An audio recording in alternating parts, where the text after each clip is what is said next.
our political parties see each other? According to a new online poll, 61% of Democrats say that Republicans are racist, bigoted, and sexist, while 31% of Republicans feel the same way about Democrats. And this was done before the midterm elections. So what does this say about the future of our country? Here to react is Tammy Bruce, Fox News contributor and president of Independent Women's Voices. Hi there. Good morning to you, Tammy. Good morning. Why is that? That makes me sad. Well, look, and this is what we've been fighting. The larger media conversation is constantly demonizing, right? I mean, you see this framework through broadcast media, cable media as well, the newspapers, and it is the extreme. It's about, presenting the worst case scenario about certainly Republicans. And then, of course, there's coverage of the attacks and the mobs on the Democrat side.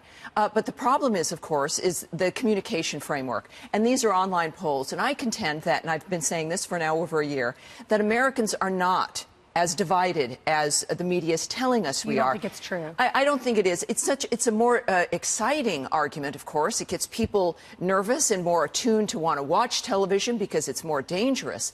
But I think Americans see very well what's going on and are very reasonable in a framework. But look, the Republicans have to try to match and push back on this argument about who they are, right? I mean, look, I'm a Democrat. I come from the left. I work now with conservatives and Republicans all the time, and nothing could be further from the truth. But it also comes down to the argument of, right, you don't want to just judge people based on what they say. You have to judge them based on what they do. And when you look as an example at what President Obama did in the country, 3.7 million women, as an example, fell into poverty. You had the highest poverty rate in I think it was like 65 years.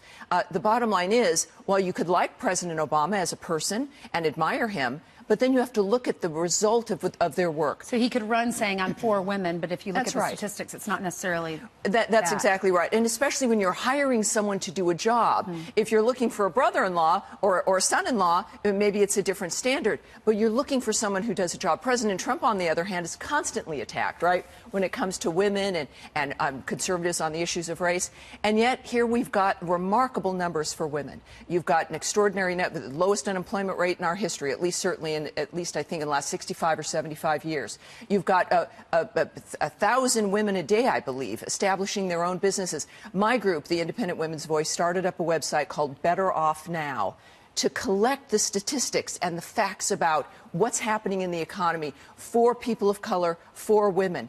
And it is an extraordinary renaissance. It is a genuine reformation when it comes to the quality of our lives, the money that we have, the number of people who have been moved off food stamps and have more control over their lives because of the economy of President Trump that has lifted up women in a way that we haven't seen in an extraordinarily long period of time. Facto non-verbo. Yeah, exactly. Yeah, words.